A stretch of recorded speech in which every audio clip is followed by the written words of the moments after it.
Hello everyone, as you know this is Vimal Bhardwaj और आज हम लोग क्लास 12 का जो फिजिक्स का पेपर हुआ है अभी उसको हम लोग थोड़ा डिस्कस करेंगे।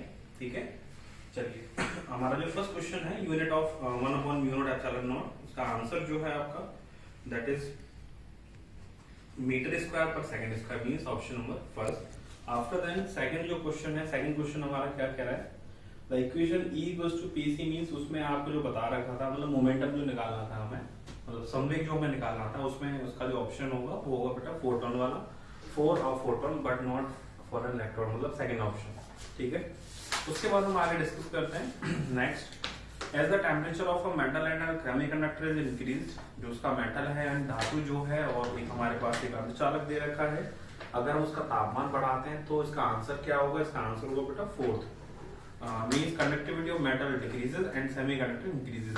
ठीक है, नेक्स्ट यहाँ पर इसमें दो चीजों को लेकर थोड़ा कंफ्यूजन है। इसमें हमारा जो कंडक्टिविटी ऑफ मेटल है इंक्रीजेस, इसमें काफी सारी है बट लेकिन आप फोर्थ कोई दिक्कत नहीं है। नेक्स्ट क्वेश्चन जो हमारा 10th के बेसिस का है उसमें आपको क्या निकालना है, प्रतिरोध का मान निकालना है। आपके पास जो गिवन है हमारे पास उसका जो आंसर होगा दैट इज 5 ओम। ठीक है, उसके बाद बेटा नेक्स्ट इन अ ट्रांजिस्टर, जो ट्रांजिस्टर है हमारे पास उसका जो ऑप्शन है that is the base has the least concentration of impurity, मतलब ऑप्शन नंबर सी यानी थर्ड ऑप्शन।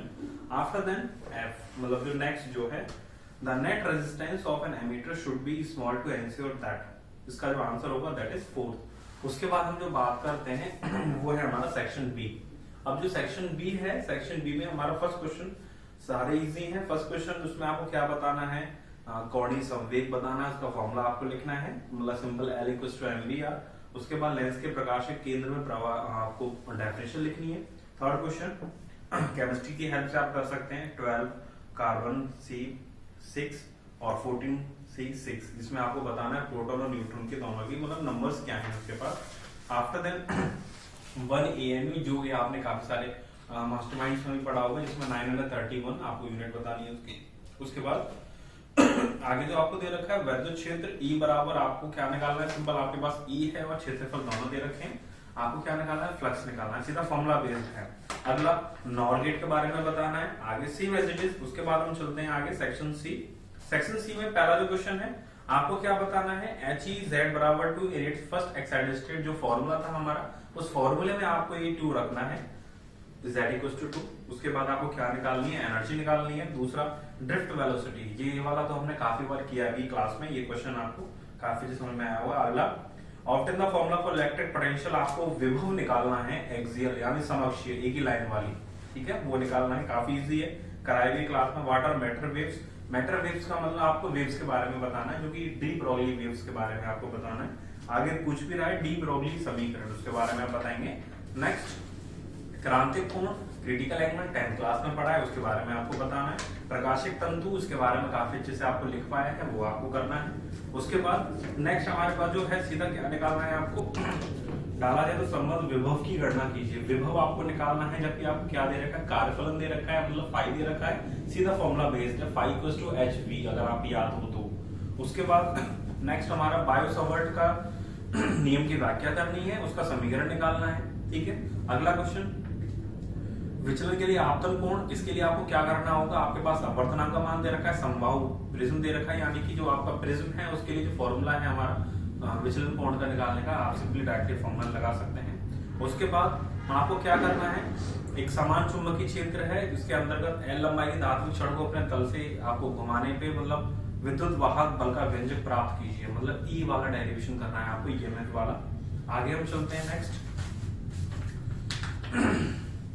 इसमें 20 सेंटीमीटर फोकस दूरी वाला 10th क्लास के बेसिस का है। अगला एक दृष्टि की न्यूनतम दूरी अंतिम पर बनना संयुक्त सूक्ष्मदर्शी, इसमें सीधा आपको फिगर बनाना है, जो कि मैंने आपके पास एक वीडियो सेंड करी थी, उसमें बहुत अच्छे से आपको बताया था इसके बारे में।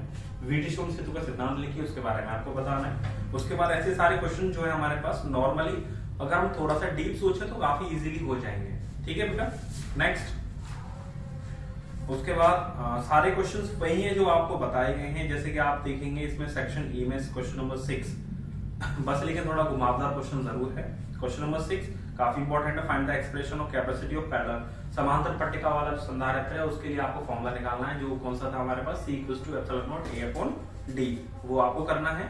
उसके बाद एनर्जी बैंड, जो ऊर्जा बैंड आरेख मैंने आपको बताया था तीनों के लिए, चालक, चालक, अर्धचालक के लिए, वो बहुत अच्छे से आपने क्यों 3 नंबर में क्वेश्चन आया है, वेरी गुड। उसके बाद चलते हैं आगे, right Fleming left hand rule, 5 नंबर में क्वेश्चन आया आपका, फ्लेमिंग का लेफ्ट हैंड रूल आपको लिखना है। उसके बाद आपसे क्या पूछ रहा है, find the magnitude direction of magnetic field exerting on the particle, उसके बारे में आपको क्या बताना है, आपको डायरेक्शन बतानी है।